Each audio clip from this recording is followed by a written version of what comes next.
Hello everyone, I am back with the third lecture of the chapter Silk Road, written by Nick Middleton from your book Hornbill. Students, in the previous lecture we have already discussed that Nick Middleton has already begun his journey along with his friend Daniel and his driver and guide Satan. Students, हमने previous lecture में discuss किया जो हमारे chapter के author हैं निक Middleton, उन्होंने अपनी journey mount Kailash तक शुरू कर दी है. He has started his journey from Rahu. उन्होंने अपने जर्नी को राहु से शुरू किया, राहु नाम की जगह से शुरू किया जो तिब्बत में है. एंड उनके साथ उनके फ्रेंड हैं जिनका नाम है डैनियल एंड उनके ड्राइवर और गाइड हैं जिनका नाम है Seton. On their way we were through Nick Middleton we were observing कि उनके वे में रास्ते में उनको क्या क्या चीज़ें नज़र आती हैं. Like we saw that when he reached a plain field he saw some gazelles, an animal जो हिरन के जैसा दिखाई देता है. तो वो गज़ल्स उन्हें गज़ल्स दिखाई देते हैं, उन्हें वाइल्ड एसेस दिखाई देते हैं जो झुंड में मैनूवर्स कर रहे होते हैं, like that. Alright, now we will discuss the chapter further. We passed nomads, dark tents, pitched in splendid isolation, usually with a huge black dog, a Tibetan mastiff standing guard. अभी हमने देखा था कि ये लोग जब शॉर्टकट लेते हैं जाने के लिए तो शॉर्टकट जो रास्ता है वो काफ़ी आइसोलेटेड है, रिमोट एरिया है और वहाँ पे इनको जो मेन और वुमेन यानी कि जो ड्रॉपबाज नज़र आते हैं, जो शेफर्ड है वो लोग इनको क्या करते हैं, वेव करते रह जाते. उनके लिए गाड़ी देखना और ऐसे किसी फॉरेनर को देखना एक बड़ी बात थी, तो वो लोग इनको जाते हुए वेव करते हैं. कुछ देर आगे जाने के बाद इन्हें कुछ टेंट्स नजर आते हैं जो नोमैड्स के होते हैं. नोमैड्स यानी कि बंजारे जो यहाँ से वहाँ ट्रैवल करते रहते हैं, जगह जगह पे जा करके वहाँ के क्लाइमेटिक सिचुएशन के हिसाब से अपने आप को वहाँ थोड़ी देर रुकते हैं, फिर वहाँ से कहीं और चले जाते हैं. मतलब उनका कोई परमानेंट होम नहीं होता है, वो लोग हमेशा ट्रैवल करते रहते हैं. तो ये लोग जब आगे बढ़ते हैं तो वहाँ पे भी उनको नोमैड्स के टेंट नजर आते हैं और वो जो टेंट जो थे वो बहुत ही आइसोलेटेड जगह पे लगे हुए थे. पिच्ड आइसोलेशन मतलब जहाँ पे एकदम सन्नाटा होता है ना, वैसा वाला एरिया, दूर दूर तक कुछ नहीं, वैसी जगह पर इनके टेंट्स लगे होते हैं. और वहाँ पे इनको क्या दिखाई देता है कि बड़े बड़े काले रंग के कुत्ते होते हैं, ह्यूज ब्लैक डॉग्स जिनको तिब्बतन मैस्टिफ बोला जाता है. एक्चुअली ये डॉग जो होते हैं बहुत ही ज़्यादा डेंजरस होते हैं, साइज इनके बहुत बड़े होते हैं, ऐसे शेर के लायन के साइज के दिखाई देते हैं ये लोग. और इनके बाल भी बहुत ज़्यादा बुशी होते हैं, बहुत फर वाले डॉग्स होते हैं ये और काफ़ी ज़्यादा खतरनाक होते हैं. स्टैंडिंग गार्ड, तो उनके टेंट के बाहर क्या लगे थे कि उनके जो टेंट्स थे वो बहुत ही सुनसान जगह पे थे, खाली जगह पर थी. तो उनके बाहर टेंट्स के बाहर इन्होंने मैस्टिफ डॉग को, मतलब ये तिब्बतन मैस्टिफ को बिठा करके रखा था. Mastiff is a dog, Tibetan mastiff ये टाइप का कुत्ता है. ठीक है, तो इसे बिठा करके रखा हुआ था गार्ड करने के लिए, जो उनके टेंट को गार्ड कर रहा था. These beasts would cock their great big heads when they become aware of our approach and fix us in their sights. ये जो इन्हें बीस्ट बोला गया, बीस्ट यानी कि खूंखार जानवर, चार पैर वाला जानवर जो बहुत खूंखार होता है उन्हें बीस्ट बोला जाता है. तो ये जो जानवर है, ये जो तिब्बतन मैस्टिफ है, ये बहुत ही ज़्यादा डेंजरस होते हैं, बहुत अलर्ट होते हैं. तो जब उससे कोई भी आवाज़ आती है, स्पेशली इनके कार के आने की जब आवाज़ आती है तो वो क्या करता है, वैसे आराम से बैठा हुआ है तो ऐसे सडनली कुत्ते क्या करते हैं, जैसे कोई आहट होती है तो अपना सर उठा लेते हैं और एक टक से देखते रहते हैं जो चीज़ आसपास से जा रही होती है ऑब्जर्व करने के लिए. तो ये इनके अलर्ट होने का तरीका है. तो ये cock their great big head, तो फटाक से अपने कान खड़े कर लेते हैं और अपने सर को उठा लेते हैं जैसे उन्हें दिखाई देता है, जैसे उन्हें वो एहसास होता है कि कोई उनके आसपास आ रहा है, कोई उनको अप्रोच कर रहा है और एकदम अपनी नज़रें उस पर ऐसे टिका लेते हैं और उसी को देखते रहते हैं कि वो कोई भी एक ऐसी मूव करे और मैं उस पर झपट्टा मारूंगा या तो उसको मैं खत्म कर दूंगा. ठीक है, इस तरीके का. As we continue to draw closer, they would explore into action. जैसे जैसे गाड़ी नज़दीक आती है वैसे वैसे वो क्या होते हैं, उठ के खड़े होने लगते हैं. ठीक है, उठ के खड़े होने का मतलब एक्शन लेने के लिए रेडी किया. अब तो मेरे जरा सा भी पास आओगे तो मैं तुम पे झपकूंगा, वैसा वाला. स्पीडिंग डायरेक्टली टुवर्ड्स अस, और अब तो वो जितना नजदीक आ रहे थे ये लोग, तो ये लोग ये क्या करने लगा और दौड़ने लगा उनके पीछे. like a bullet from a gun and nearly as fast. और बिल्कुल एक बुलेट की तरह उतना ही फास्ट उतनी ही तेजी से वो उनकी तरफ दौड़ करके जाने लगा झपटने के लिए. These shaggy monsters, blacker than the darkest nights, who usually wore bright red collars and barked furiously with massive jaws. Shaggy मतलब बड़े बड़े बाल वाला झबरीला, ठीक है. तो ऐसे झबरा, ये बड़ा सा मॉन्स्टर, बाल ये सारा हैवी और बुशी मॉन्स्टर, उसके बारे में बोला जा रहा है. और ये डार्केस्ट नाइट, जो अंधेरी रात होती है उससे भी ज्यादा डार्क होते हैं ये लोग कलर पे, एकदम भयानक खूंखार दिखने वाले जानवर. इनके गले में क्या कहते हैं, ब्लैक कलर का पट्टा, सॉरी रेड कलर का पट्टा डाला जाता है. और ये जब भौंकते हैं तो बहुत ही ज्यादा डरावने, फ्यूरियसली भयानक तरीके से भौंकते हैं. और बड़े बड़े अपने जबड़े जो है वो बड़े बड़े खोल खोल करके भौंकते हैं, ताकि दूर से ही आदमी इनको देख करके ही डर जाए, भड़क जाए और वो कुछ ऐसा कदम ना उठाए कि कोई भी मान लो थीफ या कोई ऐसे चोर आए चोरी करने के लिए, तो इनका इनका जो वे ऑफ बार्किंग है इतना फ्यूरियस है, वही देख करके डर जाए, वो वहीं से भाग जाए, इनके नजदीक भी ना आए. They were completely fearless of our vehicle. और इन्हें गाड़ियों से भी डर नहीं लगता है, बिल्कुल fearless होते हैं, निडर होते हैं ये लोग. Shooting straight through into our path. कि गाड़ियाँ आ रही है, मैं नहीं जाऊँगा, नहीं, ये लोग सीधे एकदम गाड़ी की तरफ ही बढ़ जाते हैं, एकदम स्पीड से शूटिंग, एकदम ऐसा लगता है कि गन से किसी ने बुलेट फायर कर दी हो. Causing Satan to break and swear. So sorry. तो अब वो क्या हो रहा था कि रास्ता, क्योंकि वो लोग सड़क पे चल रहे हैं और वो यहाँ से टेंट से जैसे जैसे उनकी नजदीक, ऐसे उनका यहाँ पे टेंट लगा था, ठीक है, वो यहाँ पे बैठा हुआ था. और ये इनकी जो सड़क थी वो इस तरफ से जा रही थी, सड़क ऐसे जा रही थी, तो ये अपनी गाड़ी से इधर जा रहे थे. तो जैसे जैसे ये लोग यहाँ पहुँच रहे हैं वो यहाँ पहुँच रहे हैं, और अचानक से उनके ऐसे रास्ते में आने के लिए बीच में कि उनको अटैक करेगा वो आता है, तब तक सेटन क्या करता है, जोर से ब्रेक लगाकर गाड़ी को ऐसे स्वॉप कर लेता है, डायरेक्शन चेंज कर लेता है, बदल देता है. यानी वो यहाँ तक पहुँचता ही है, ये ऐसे होकर के निकल जाता है. अंडरस्टूड. तो इस तरीके का सिचुएशन वहाँ पे हो गया था. स्वॉप का मतलब होता है डायरेक्शन को बदल लेना. The dog would make chase for 100 meters or so before easing off. जो डॉग है वो आपका पीछा करते रहता है, मतलब इनकी गाड़ी का भी पीछा वो 100 मीटर्स तक करता ही रहा.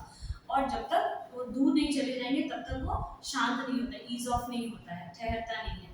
Having seen us off the property, जब वो देख लेता है उसे, वो इंश्योर कर लेता है कि हाँ ये लोग मेरे प्रॉपर्टी से दूर चले गए, मेरे जो मालिक है उनको हार्म नहीं करने वाले हैं, बहुत ही दूर चले गए हैं, तो वो फिर उनको जाने देता है.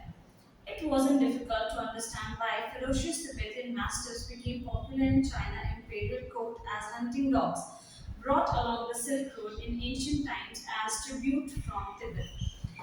अब निक मिडलटन ने तिब्बती मास्टिफ के बारे में पहले भी सुना है. तो पहले क्या सुना है कि जब सिल्क रूट एक्टिव थी, तो वहाँ पे जब सिल्क ट्रेड होता था, तो तिब्बतन्स ने एज अ गिफ्ट इन लोगों को, एज अ ट्रिब्यूट, श्रद्धांजलि के तौर पे चाइनास को ये डॉग्स दिए थे.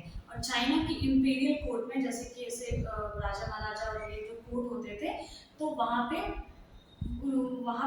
ये तिब्बतन मास्टिफ को रखा जाता था गार्डिंग करने के लिए.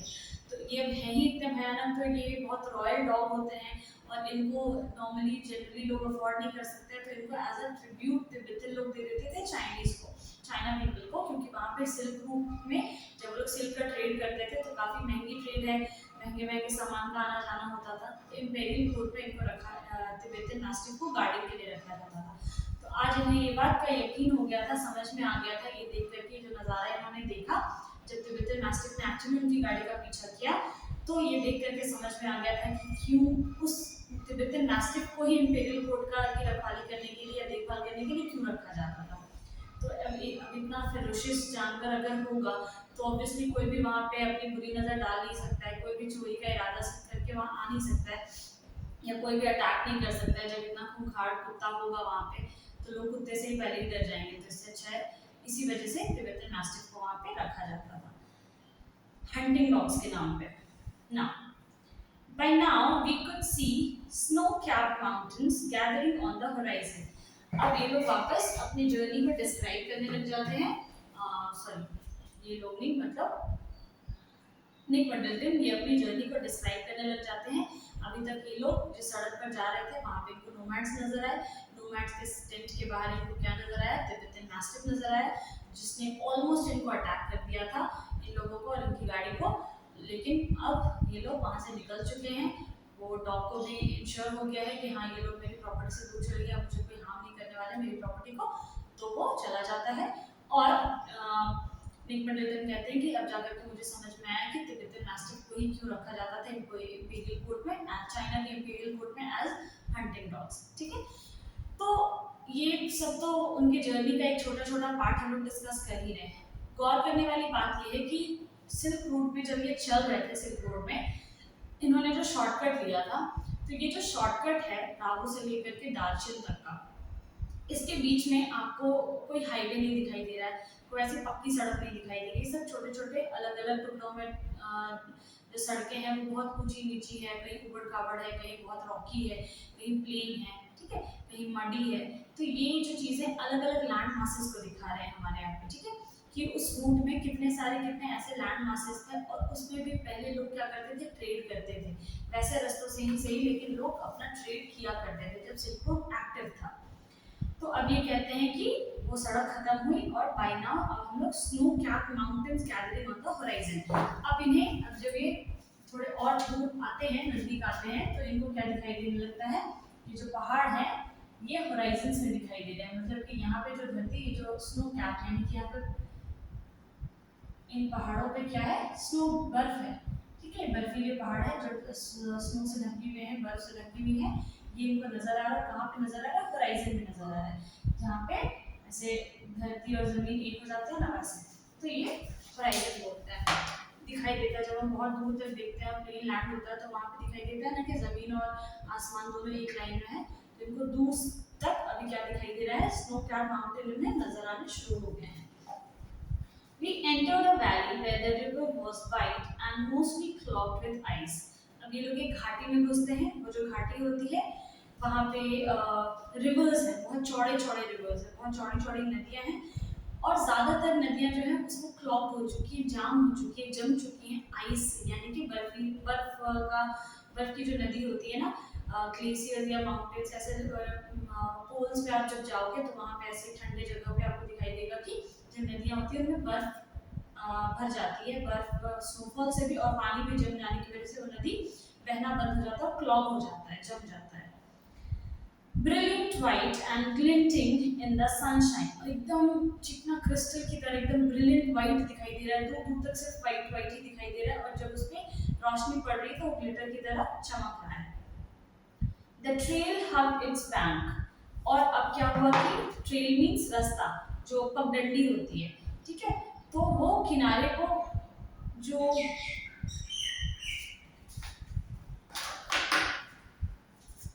ये जो रास्ता है ये मानो नदी है, ठीक है, तो ये नदी में क्या हो गया है, बर्फ जम गई है।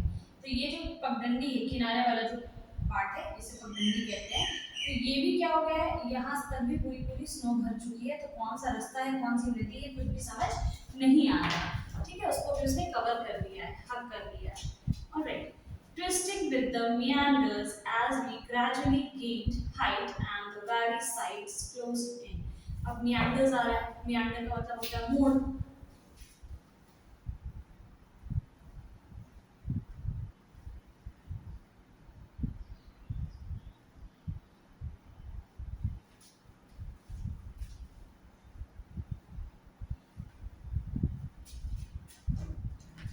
नदी के किनारे क्या थी, ट्रेल थी, पगडंडी थी, और वहां पे meanders थे, इसका मतलब होता है मोड़। तो जब नदी मुड़ती है सड़क, तो वहां पे क्या बन जाता है, मियांडर बन जाता है। तो यहाँ पे जो नदी है वो मुड़ रही है, लेकिन पता नहीं चल रहा है कि कौन सी सड़क है, कौन सा मियांडर है, कौन सा नदी है, क्योंकि सारी चीजें क्या हो गई, जम गई है और स्नो से ढकी हुई है, चाहे वो सड़क हो चाहे वो नदियां हो, ठीक है। वी ग्रेजुअली गेन हाइट, ये लोग क्या कर रहे हैं, धीरे धीरे धीरे धीरे ऊपर की तरफ चढ़ रहे हैं, मतलब थोड़ा सा हाइट आ गया है, चढ़ने में, वैली में आ गए, घाटी में आए, तो घाटी में थोड़ी सी चढ़ाई कर रहे हैं लोग। And the valley sides closed in, और जो वैली का है, जो किनारा है, वो क्या हो रहा है, धीरे धीरे बंद हो रहा है, यानी कि घाटी अब खत्म हो रही है, ठीक है, यानी कि अब ये लोग चढ़ाई कर रहे हैं और घाटी का किनारा जो है वो बंद हो रहा है। The turns became sharper and the ride bumpier. अभी से तो असली जर्नी शुरू हुई है। ठीक है, अब क्या हो रहा है कि जो टर्न है, जो जो तीखे तीखे जो मोड़ मिल रहे हैं उनको बहुत शार्प, बहुत तीखे मोड़ है एकदम। ऐसे सडनली अचानक से मुड़ जाने वाला, सीधे सीधे सीधे चल रहे हैं, अचानक से ऐसे मुड़ जाने वाला टर्न है। और रोड जो है वो बम्पियर हो गया है, यानी कि बहुत सारे बम्प्स हैं, ऊबड़ खाबड़ रोड है। ठीक है, ऐसे बार बार क्या बोल सकते हैं उसको, जर्क्स आ रहे हैं। ठीक है, now in third, sorry, Satan now is in third gear as we continue to climb. अब ये लोग घाटी के ऊपर चढ़ रहे हैं, तो जैसे जैसे घाटी के ऊपर चढ़ रहे हैं तो दूसरी गियर में तो गाड़ी चढ़ेगी नहीं, तो सेटन की गाड़ी थर्ड गियर में है, उसने थर्ड गियर लगा लिया है और वो धीरे धीरे वो लोग कंटिन्यू कर रहे हैं चढ़ाई करना, ऊपर चढ़ना। The track moved away from the icy river, laboring through steeper slopes that spotted big rocks daubed with patches of bright orange lichens. अब क्या हुआ कि जो ट्रैक का मतलब रास्ता, जो ट्रैक है वो आईसी रिवर से मुड़ गई है, दूर हो गई है। ठीक है, लेबरिंग थ्रू स्टीपर स्लोप्स, और अब वो क्या बन गई है, ढलान बन गई है। अब सड़कें जो है वो कभी नीची हैं, कभी ऊंची हैं, कभी नीची हैं। तो अब जो नदियां थी, नदी के किनारे से जो रास्ता अटैच हो गया था, जो पता नहीं चल रहा था, अब वो अलग हो गया है। और वहां से क्या हो रही है कि स्टीपर स्लोप्स आ रहे हैं, ढलान आ रही है, स्लोप आ रही है, जो कि दैट स्पोर्टेड बिग रॉक्स, और वहां पे क्या है, बड़े सारे पत्थर हैं, बड़े पथरीले। डॉग का मतलब होता है लीपा पोती करना। ठीक है, तो वहां पे जो सड़कें हैं, सड़कों के किनारे से बड़े बड़े पत्थर हैं। ठीक है, तो ये जो बड़े बड़े पत्थर ये पूरा लीपा पोती किए हुए हैं। लाइकेन एक तरीके का मॉस टाइप बोल सकते हैं, तो ऑरेंज कलर का भी लाइकेन होता है, तो जनरली ऐसे डैम्ड एरियाज में पाया जाता है, जहाँ थोड़ी सी नमी होती है, ठंड होता है, वहाँ पे ऐसे काई ज़्यादा पाई जाती है। तो ऑरेंज कलर की काई से जो पत्थर है ये ढके हुए हैं पूरी तरीके से। डॉग का मतलब होता है लीपा पोती। ठीक है, और स्टीपर का मतलब होता है ढलान, और लाइकेन एक तरीके का काई है ऑरेंज कलर का। तो ये चमक रही है बिल्कुल, इसमें ये पूरी चट्टानें जो है वो पूरी तरीके से लाइकेन से ढकी हुई है और चमक रही है। Beneath the rocks, hunks of snow clung on in the near permanent shape. और इन चट्टानों के नीचे, इन पत्थरों के नीचे क्या दिखाई दे रहा है कि स्नो है, यानी कि ये पानी जो है वो जमी हुई है, और ये जमने की वजह से यहाँ पे हंक ऑफ स्नो हो गया है, यानी कि लेयर्स बन गए हैं स्नो के। ठीक है, यानी कि इसके नीचे भी जो पानी थी वो भी क्या हो गई, ठंड से जम चुकी है। अब परमानेंट शेड, यानी कि अब ये जमी ही रहेगी, यानी कि इसके छांव में, नीचे में, अंदर में ये यहाँ पे धूप पानी भी हल्की सी भी नहीं आ रही पत्थर की वजह से, तो ये क्या हो गए हैं, परमानेंटली वहाँ पे ऐसे जम गए हैं, अकड़ गए हैं पत्थर, सॉरी बर्फ। I felt the pressure building up in my ears, held my nose, snorted and cleared them. अब देखो क्या होता है कि ये लोग जा रहे थे पहाड़ चढ़ाई करने,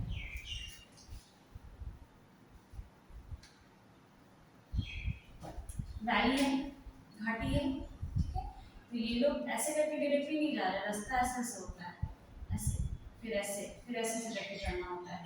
तो जब ये लोग ऐसे ऐसे रास्ते पे चढ़ रहे हैं, जैसे जैसे ऊपर जा रहा है रास्ता, ये बहुत छोटा सा पहाड़ बनाया मैंने, तो ये लोग जब ऐसे करके जा रहे हैं, यहाँ पे गाड़ी है। ठीक है, जैसे जैसे इनकी गाड़ी ऊपर चढ़ती जा रही है, प्रेशर जो है वो बिल्ड हो रहा है, क्योंकि जब आप ऊंचाई पे चढ़ते जाते हो ना, तो वहाँ पे ऑल्टीट्यूड कम हो जाता है, और हाइयर ऑल्टीट्यूड बढ़ जाता है। हाइयर ऑल्टीट्यूड की वजह से, चढ़ाई की वजह से लोगों को थोड़ा नॉशियस फील होता है, वहाँ पे एयर प्रेशर कम हो जाता है, तो लोगों के नोज ब्लीड करते हैं, उन्हें चक्कर आने लगता है, सांस लेने में दिक्कत होने लगती है, कान बंद हो जाता है, तो ये सारे सिम्टम्स होते हैं। तो यहाँ पे इनके साथ, निक मिडलटन के साथ भी ऐसा ही कुछ हो रहा है। ठीक है, तो निक मिडलटन को क्या फील होता है कि उनके कान जो है वो बंद हो रहे हैं। ठीक है, तो वो अपने नाक को पकड़ के, नाक को दबा करके और स्नॉट करते हैं, छींकने की कोशिश करते हैं। छींकना नहीं बोल सकते हैं उसको, अंदर खींचना बोल सकते हैं उसको, ऐसे किसी चीज को ऐसे सुड़कना, ऐसे वो करने की कोशिश करते हैं, ब्लो, हवा को ब्लो करने की कोशिश करते हैं, ताकि नाक आपकी खुल जाए। सांस को दबा करके जब आप इनहेल करते हो तो उसको क्या होता है, उससे कान खुल जाते हैं, जब आपके कान बंद होते हैं तो वो स्नॉट करते हैं। ठीक है, ताकि उनके कान वो क्लियर हो जाए। We struggled round another tight bend and Satan stopped. अब ये लोग दूसरे राउंड के ऊपर चढ़ने के लिए जा ही रहे थे कि सेटन रुक जाता है, यानी कि इन्हें परेशानी होने लगती है, इन लोगों को कठिनाई आने लगती है। ठीक है, बहुत जतन करना पड़ता है ऊपर चढ़ने के लिए। He had opened his door and jumped out of his seat. वो सेटन दरवाजा खोलता है और अपने सीट से बाहर निकल जाता है, अपने जहाँ बैठ रहा है ड्राइवर की सीट में, वहां से बाहर निकलता है। Before I realized what was going on, और वो जैसे ही निकलता है तो इन्हें समझ नहीं आता कि क्या हो रहा है, क्या चल रहा है, क्यों उतर गया सेटन ने, गाड़ी क्यों रोक दी। Snow, said Daniel as he too exited the vehicle. और तब तक डैनियल गेट खोल करके, दरवाजा खोल करके वहां से नीचे उतरता और कहता है स्नो है, वहां पे बर्फ आ गई, यानी कि आगे बर्फ जो है वो उसने रास्ते को रोक दिया है। या जो पहिया है वो बस बहुत ज़्यादा कहीं पे क्या होती है कि स्नो बिल्कुल टाइट होती है, तो आप उसके ऊपर गाड़ी ले जा सकते हो। कहीं कहीं स्नो जो होती है वो टाइट नहीं होती, अगर आप उसके ऊपर से गाड़ी ले भी जाओगे तो वो आपके टायर को क्या करेगा, क्लॉग कर देगा, जमा देगा और गाड़ी आगे नहीं बढ़ पाएगी। सर मिट्टी में कैसे होता है कि मिट्टी में पहिया चला जाता है तो फिर वो आगे नहीं बढ़ती, तो वैसे स्नो के साथ भी होता है। तो वहां पे आगे स्नो थी, इसीलिए सेटन रुक गया था। और डैनियल कहता है कि गाड़ी से उतरते के साथ डैनियल कहता है कि स्नो है, letting in a breath of cold air as he did so. वो लोग सारे जब बात कर रहे थे, बोल रहे थे, तो उनके मुंह से ठंडी ठंडी हवा निकल रही थी। जैसे ठंड में क्या होता है कि हम लोग बात करते हैं तो जो भाप निकलता है तो ऐसे फॉगी निकलता है ना, वैसे वो लोग भी ठंडी सांस छोड़ रहे थे और जब वो बोल रहे थे तो वो जम जा रही थी। A swath of white stuff lay across the track in front of us. और ये लोग जैसे ही आगे बढ़ते जा रहे हैं, इन्हें क्या नजर आता है कि स्वॉथ, एक टर्न आता है। स्वॉथ का मतलब क्या, ऐसे मोड़ बोल सकते हैं। ठीक है, तो वो ऑफ वाइट स्टफ का मतलब है स्नो। जो रास्ता था वो कुछ ऐसा हो गया। ठीक है, एक अचानक से टर्न आता है और यहाँ पे लगता है कि पूरी जो स्नो है वो लपेटी हुई है। ठीक है, ऐसा रास्ता था। तो स्नो, और इस पे पूरे सड़क पे क्या था, स्नो ही था, लेकिन कहीं पे हल्का हल्का था, कहीं पे स्नो बहुत ज्यादा थी। ठीक है, तो इनको वो नजर आता है। Stuff lay across the track in front of us. और ये ट्रैक, इस ट्रैक पे पूरा वाइट स्टफ यानी कि स्नो भरा हुआ है और यहाँ पे ऐसे लग रहा है कि किसी ने लपेट दिया है पूरे स्नो को टायर में। Stretching for maybe 15 meters before it petered out and the dirt trail reappeared. और ये जो है ये 15 मीटर तक वैसे ही रास्ता था, पूरी तरीके से 15 मीटर तक रास्ता पूरा वैसे ही है। पूरी तरफ चारों तरफ क्या है, स्नो ही स्नो है। एंड ये 15 मीटर के बाद जब रास्ता खत्म होता है धीरे धीरे, तब जाकर के वापस से वैसा वाला रास्ता आ जाता है जहाँ पे डर्ट वाला ट्रैक रीअपियर हो जाता है, यानी कि फिर से मिट्टी वाला रास्ता आ जाता है। ठीक है, अब आप देखो कि रास्ते कितने सारे अलग अलग तरीके के चेंज हो रहे हैं। कभी बड़े बड़े पत्थर दिखाई दे रहे हैं, तो कभी ऐसा व्हाइट वाला स्नो वाला ढका हुआ एरिया नजर आ रहा है, तो कभी 15 मीटर के बाद फिर से डर्ट ट्रेल आ जा रही है, यानी कि जो सड़क आ रहा है, जो ट्रैक आ जा रहा है, जो मोड़ आ रही है, वहां पे फिर से क्या मिल रहा है, पगडंडी मिल रही है। वो ये पूरा 15 मीटर तक स्नो है। इसके आगे जो पगडंडी आ रही है वो क्या है, वापस से मिट्टी वाली पगडंडी है। ठीक है, The snow continued on either side of us. अब ये जो पगडंडी आई वहां पे मिट्टी थी, लेकिन स्नो फिर भी किनारे किनारे था।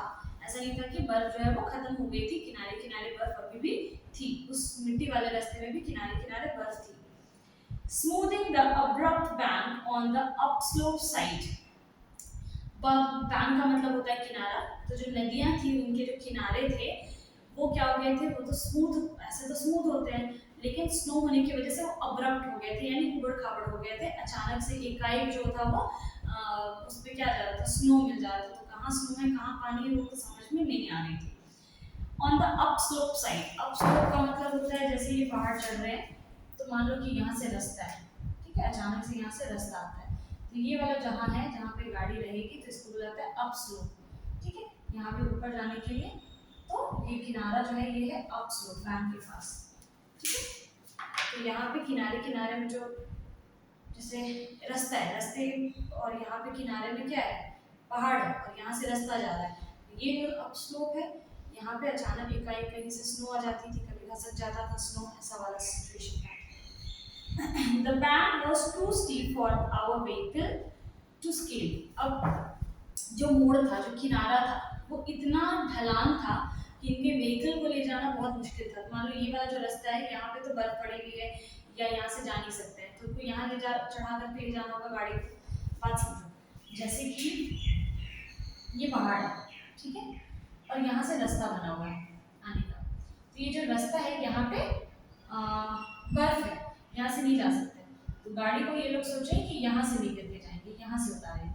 जब गाड़ी को थोड़ा सा ऊंचा करके यहाँ से उतारेंगे, ये भी ढलान बहुत ज़्यादा है, तीखा है, अगर गाड़ी इस पर चढ़ती है तो थोड़ा सा इनके लिए मुश्किल वाला हालात हो जाएगा। तो क्योंकि बहुत ज़्यादा ढलान है, स्लिपरी है, तो स्नो वाली जगह है, तो ये भी नहीं बोल सकते कि हाँ इस पे से चढ़ के चले जाते हैं। The bank was too steep for our vehicle to scale, तो गाड़ी को के आगे बढ़ने के लिए वो जो बैंक था, वो जो किनारा था, वो बहुत ही ज़्यादा तीखा था, स्टीप था, ढलान था वहाँ पे। So there was no way round the snow patch. तो ये बोल सकते हैं कि जो स्नो पैच यहाँ पड़ा हुआ था, इसके इधर इधर कोई रास्ता नहीं था। I joined Daniel as Satan stepped onto the encrusted snow. अब अभी तक तो निक आगे बैठे हुए थे, अब निक पीछे आ जाते हैं डैनियल के साथ। सॉरी, डैनियल तो बाहर निकला हुआ है और सेटन भी बाहर निकले हुए, तो निक मिडलटन भी बाहर निकल जाते हैं, डैनियल के साथ आ जाते हैं, खड़े हो जाते हैं। और सेटन जो है वो क्या कर रहा है, स्टेप ऑन द एंक्रस्ट स्नो, यहाँ जो स्नो पड़ी हुई है उसके ऊपर चढ़ करके वो स्नो को हटाने की कोशिश कर रहा है हाथ से। And began to slither and slide forward, stamping his foot from time to time, as certain how sturdy it was. और ये इस पे चढ़ करके ये देखने की कोशिश कर रहा है कि स्नो है उसको हटा रहा है, स्लिदर कर रहा है, उस पर रेंग रहा है, कभी हाथ से हटा रहा है, कभी पैर से, फुट से हटा रहा है, टाइम टू टाइम उसको खसकाने की कोशिश कर रहा है, ये देखने के लिए कि उसके नीचे भी तो स्नो नहीं है, क्योंकि उसके नीचे क्या होगी, अगर स्नो होगी तो ये लोग अगर स्नो पे चल रहे होंगे तो, क्योंकि नदी है और नदी पे भी स्नो चढ़ पड़ी हुई है, तो वो ऐसे ऐसे करके उसको हटा के देखने की कोशिश कर रहा है कि जो लेयर पड़ा हुआ वो कितना, उसके ऊपर से गाड़ी जा पाएगी कि नहीं, क्योंकि अगर स्नो का लेयर पतला हुआ उसके ऊपर गाड़ी चढ़ी तो क्या हो जाएगा, वो लेयर टूट जाएगा और ये लोग की गाड़ी पानी में चली जाएगी, तो वो भी नहीं कर सकते ये लोग। तो वो क्या कर रहा है, उसके ऊपर खड़े होकर के वो स्लिदर कर रहा है, रेंगने। स्लिदर का मतलब होता है रेंगना, जैसे सांप करते हैं ना, तो लोग स्लिदर कर रहे हैं। और स्टैम्पिंग हिज फुट, अपने फुट को कैसे थप थप थप थप करके मार के देख रहा है कि वो कहीं टूट तो नहीं रही है ना, कहीं कमजोर तो नहीं है ना, जहाँ जहाँ फुट मारेगा अगर स्नो पे क्रैक आ रहा है, इसका मतलब कि वहाँ का जो वो है स्नो है वो पतली है, वहाँ की स्नो, तो उस पर वो गाड़ी नहीं चढ़ा सकते हैं, पैदल भी नहीं जा सकते। Time to time to ascertain how sturdy it was, ये देखने के लिए स्नो है वो कितनी स्टर्डी है, यानी कि कितनी सॉलिड है, ये देखना उनके लिए जरूरी था, ये जानना, ठीक है। तो बार बार वैसे मार मार करके स्नो के ऊपर पैर पटक पटक के ये देखने की कोशिश कर रहा है कि स्नो जो है वो कितनी सॉलिड है।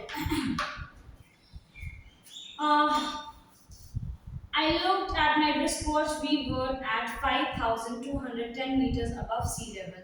इतने में निक मिडलटन अपनी वॉच देखते हैं और उनका जो वॉच होगा वो मे बी स्मार्ट वॉच होगा, तो उसमें वो रिस्ट वॉच देखते हैं और उसमें दिखाता है कि शो कर रहा है कि वो लोग सी लेवल के 5,210 मीटर्स ऊपर है, ठीक है, यानी कि उनके नीचे क्या है, समंदर है, और वो लोग सी लेवल से 5,210 मीटर्स ऊपर है।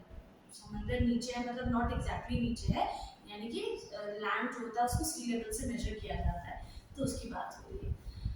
I hope you have understood so far. अभी तक आपको चैप्टर समझ में आया होगा और अभी तक की जो जर्नी थी वो काफ़ी एडवेंचरस रही है। So I have really enjoyed the journey till here. We will discuss the journey further in the next lecture. Thank you.